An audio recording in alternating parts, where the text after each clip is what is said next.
guys. Welcome back to the Burning Messengers podcast show. Whatever you're watching, if you're listening, if you're watching, thank you so much for joining us. And today, I've got a special treat for you. This is a message that's really going to grip the hearts of those of you that are in what we call in Christianese, the marketplace. Those of you that are out in the different spheres of influence across the nation and the nations. Those of you that aren't in some kind of church ministry, and those of you that are, this is going to be for you as well. God is raising up messengers, and He is sending them out into every sphere. We're going to talk about what has been known in the past as the 7 Mountain Mandate, but we're going to have a little bit of a different spin on it. So if you have a business, if you have a calling to influence some other place besides the 4 walls of the church, I want you to hang on and watch this all the way to the end. And then those of you that are in the 4 walls, you're going to want to hear this, because God is pouring out new wine into this new wineskin, and it's going to flood out into the streets. So I just want to welcome Lyly.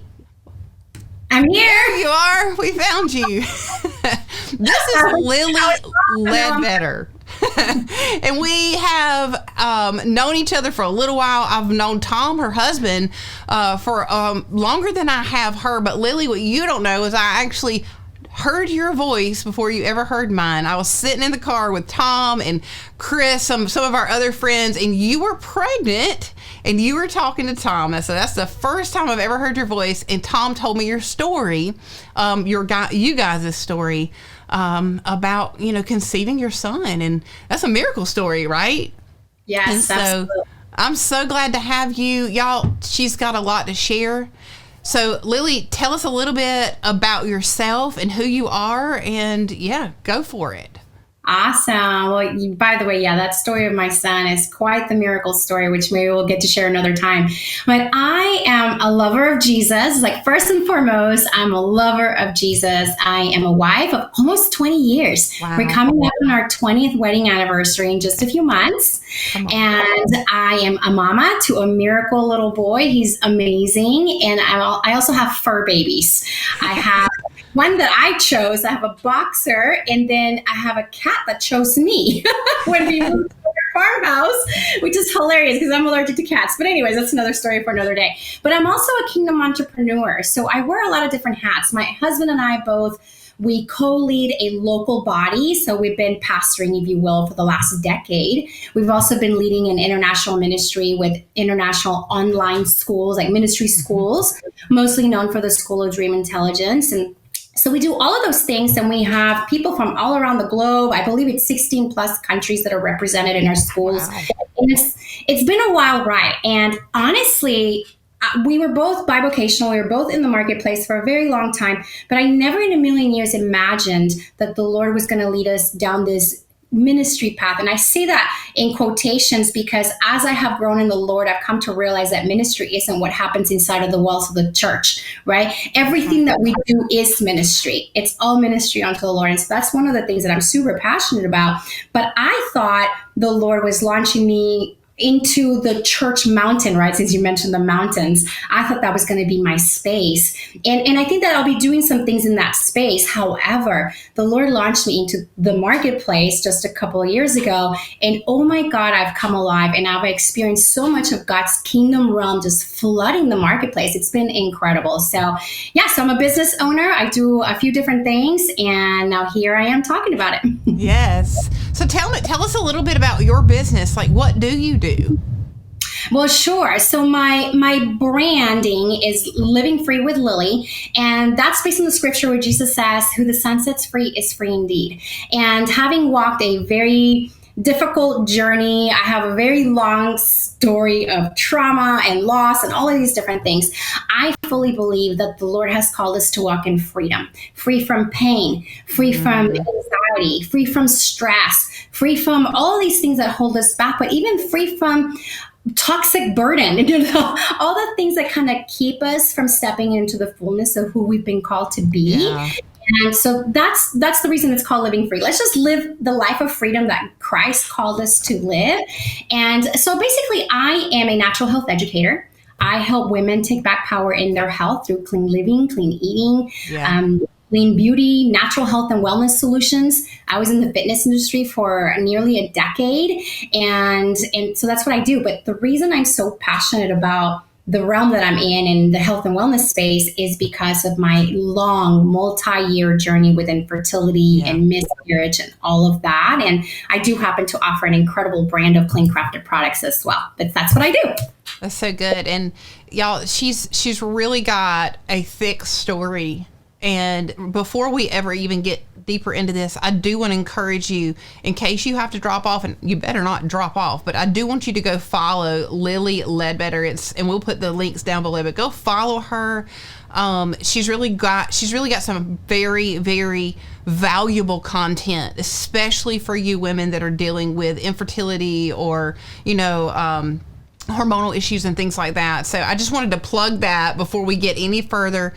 God is really raising up voices in health and fitness right now. I believe in every sector, but he's bringing a streamline, Lyly, into that area of living toxin free, I guess. Can I put it that way?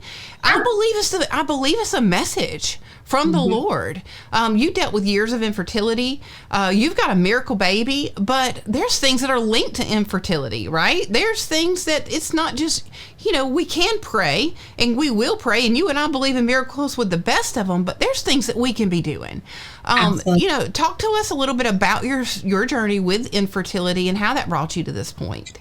Yeah. So, well, first of all, like health and wellness and all of that, I've actually always been fascinated by the body. Like the way that the Lord created our bodies is, captivating to me. And for years, I thought that I was doing the right things. I was following the trends, the fads. Oh, do the Atkins diet, drink this, do the soy thing, do the vegan thing, do this, that, and the other. And they sounded like good things, and I was doing that. But then I found myself with a 7.5-year journey of infertility. We had multiple miscarriages. And that last miscarriage that we had in 2012 landed me in emergency surgery, and I was diagnosed with an incurable disease that causes infertility. And it was robbing me of motherhood. It was robbing me of the very thing that I desired. And I felt broken. I felt like my body was damaged and it wasn't doing the most important thing that it was created to do, which was to, produce life. And so the Lord had actually spoken to us years before I found out that I was medically barren. He had given a prophetic word to us, mind you, before I knew he even spoke. So this was newsflash to me. But a man walked up to my husband at a worship service at Christ for the Nations here in Dallas and said, "The Lord is going to open up your wife's womb. He's going to give you a son, and you are to name him Nathan." So he came home and shared this message with me. And I said, "Who is this guy?" And I don't like the name Nathan. Of course, I love the name now. And along the journey, I went and looked up the name because I'm like, okay, in my mind, I was thinking Nathan, the prophet to David. Okay. But when I looked up the name in the Hebrew, it means given by God. And there's no other way that I would have him except he be given to me, because not even the medical community, not even fertility treatments got me place. It had to be the Lord. And so anyways, that 2012 final miscarriage, emergency surgery, critical diagnosis with a severe diagnosis, actually, that's when I got to partner with the word of the Lord. So I had this word from the Lord before, right? And there were many words that came along the way. And then when this moment happened, I heard Holy Spirit speak to me. And he said, "Now I want you to steward your health. I'm going to do what I'm going to do. I'm going to do what I said I will do, but I need you to steward your health for successful conception and full-term healthy pregnancy to happen." So there was a partnership that I was invited into, right? We don't often think about that. It's like, well, the Lord's going to heal me from lung cancer, but you're still smoking. Quit the smoking.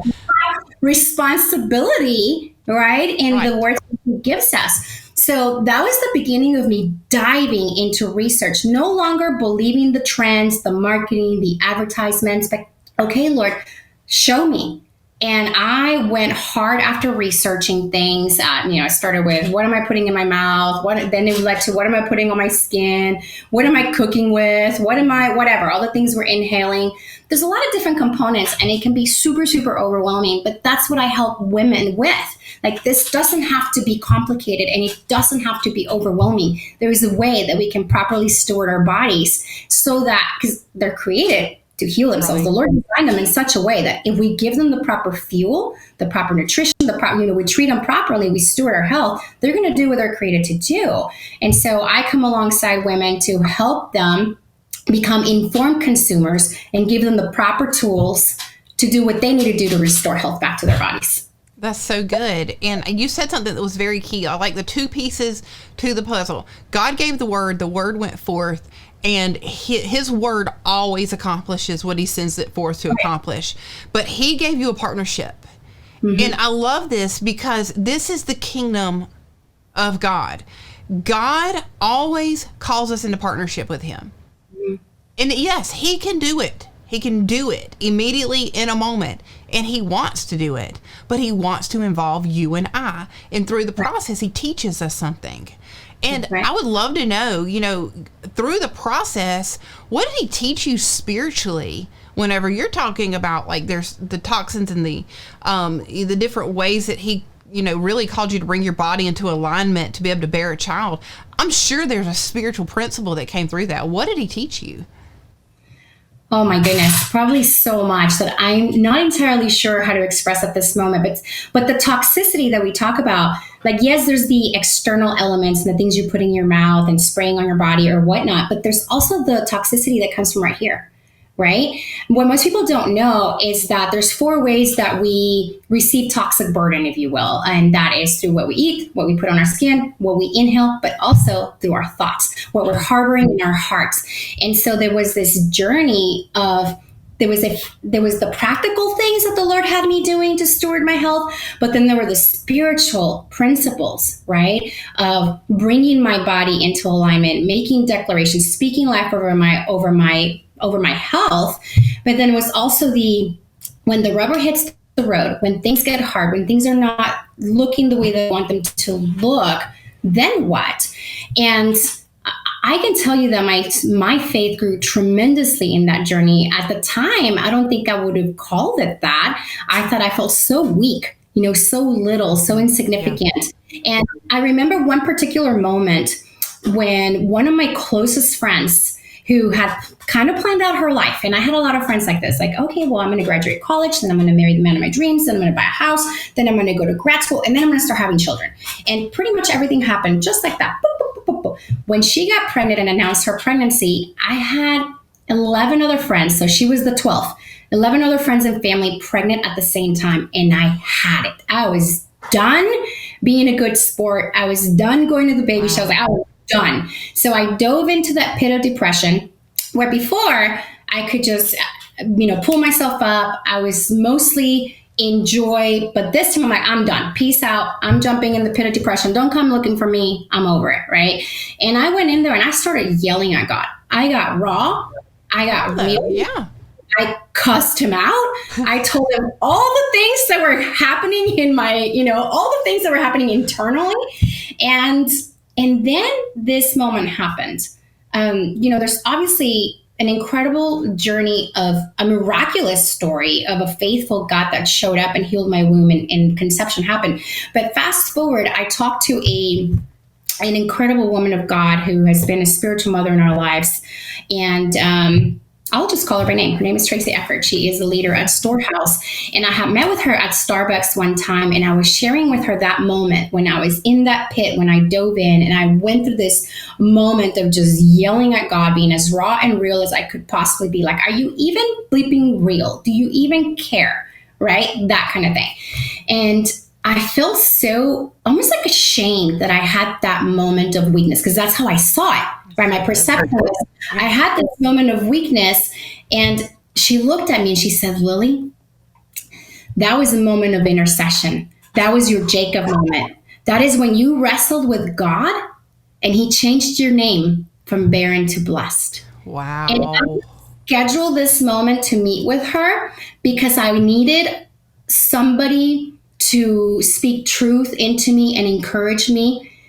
But what I didn't realize is that when we actually met, now I knew it the day of, but we had scheduled this way before, because, being in ministry, it can take a little while to schedule things. But when I finally met with her, I was actually pregnant.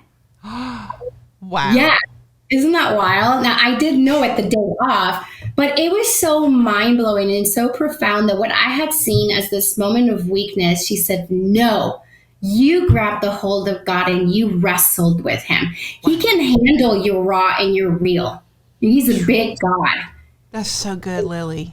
And that's the moment you wrestled like Jacob and he changed your name from barren to blessed. And I was like,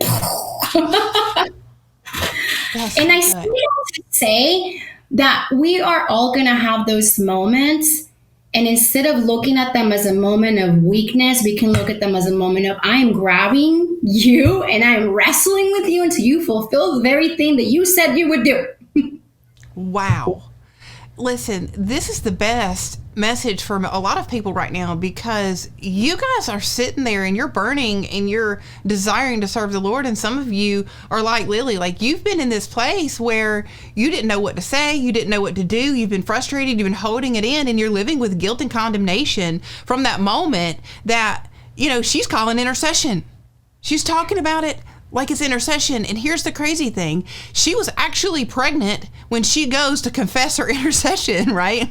When she goes to confess this moment that she has. As some of you, you're looking for a breakthrough and you're looking to earn that breakthrough. And the Lord wants you to know you really can't earn it. But getting real with him, I've always said this.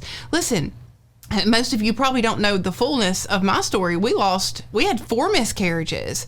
We lost one in the second trimester that we were like contending for life. And I had one of those moments, Lyly. I had those moments. I'm an ordained pastor. We prayed, we declared, we asked you to raise the dead, and I don't have an answer for any of this. And I had one of those moments. I'm talking about depression, Lyly. I'm talking about, I had suicidal thoughts. Mm-hmm. Like I was dealing with that. And it was all, honestly, can we just be real? It was under the guise of religion. It was why I was melting, because my religion didn't work. Mm-hmm. It didn't work whenever I needed it to work. So whose fault was it? Was it my fault? Was it my husband's fault? Was it God's fault? Right.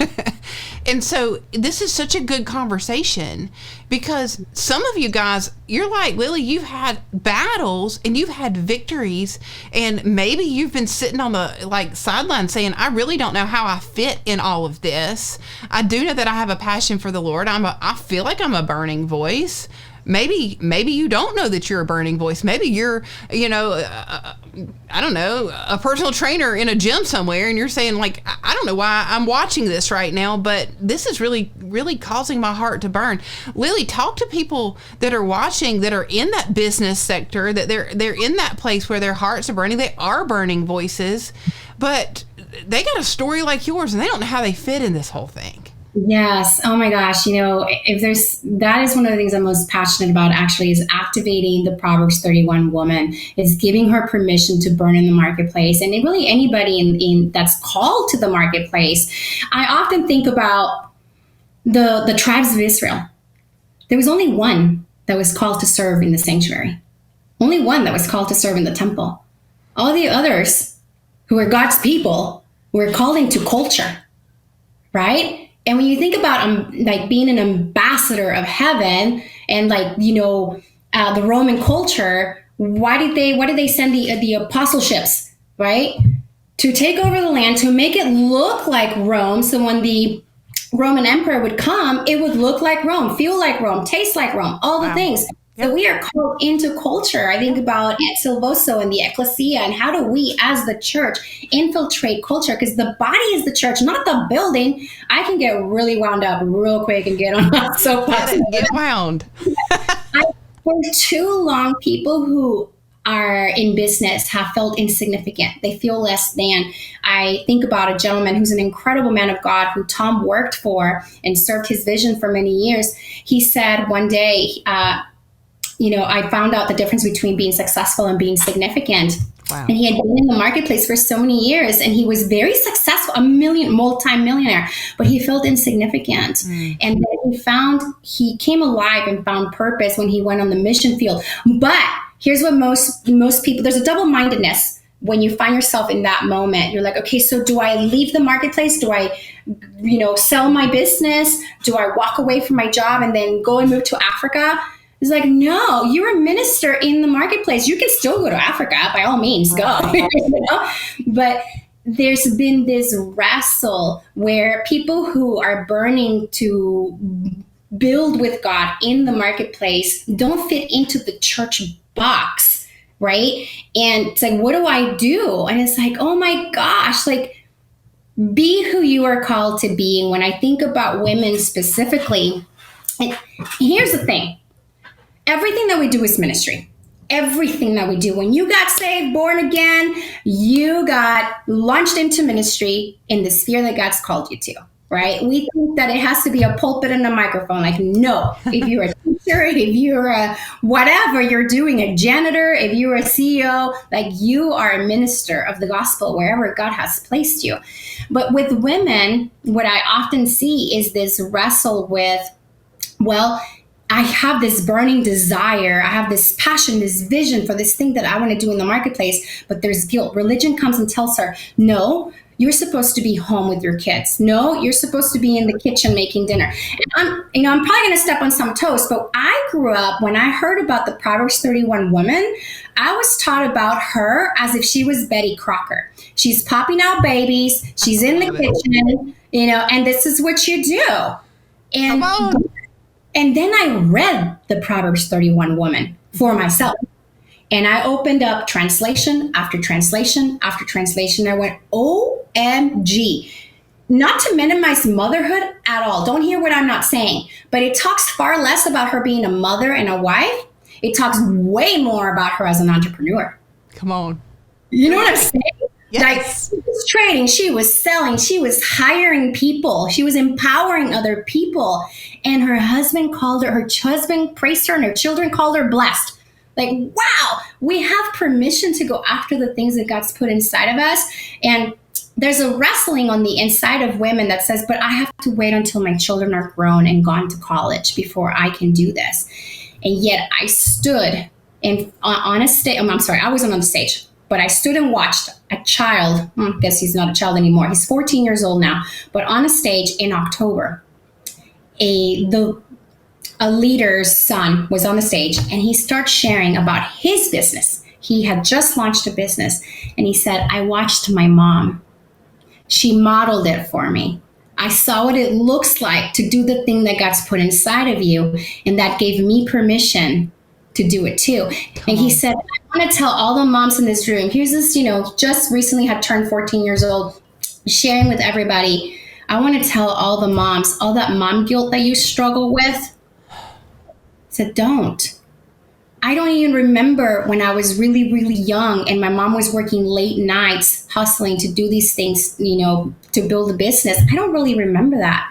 But I do remember watching my mom going after the dreams God's put inside of her, because it's blessing not just our family, it's blessing the people she's called to serve. It's bigger, right? Yes. And so now he's like, now I'm going after it. Not because here was the difference. He's like, it's not talking about it. Oh, honey, go after your dreams. Whatever God's put inside of you, like, you do whatever God's put inside of you. And many mothers say that, but the kids look at their moms and they're like, well, why aren't you? Yes. And this child is looking at his mom going, she's modeling it for me. Yes. I know what this looks like. So I have permission to do the same. And he said, Mom, like, he just broke mom guilt off of everyone in the room. Wow. It was such a powerful moment. So do it. You're called to the ministry. You're called to the marketplace. It is your place in ministry. You have to view, if you have employees, view them as your harvest field. The people you serve, they're a harvest field. And I'm telling you what, there's so many people that I have encountered, and we have had such powerful moments with Jesus. Those people would not have walked into a church. They would not have stepped foot into a church for various reasons. Past church hurt, hypocrisy that they witnessed, their parents, whatever, whatever the reasoning was, they would not have stepped foot into a church, but they came in to my realm, my sphere of influence within the marketplace to purchase a product. Yep. And they met Jesus along the way. Yep. They found Jesus along the way.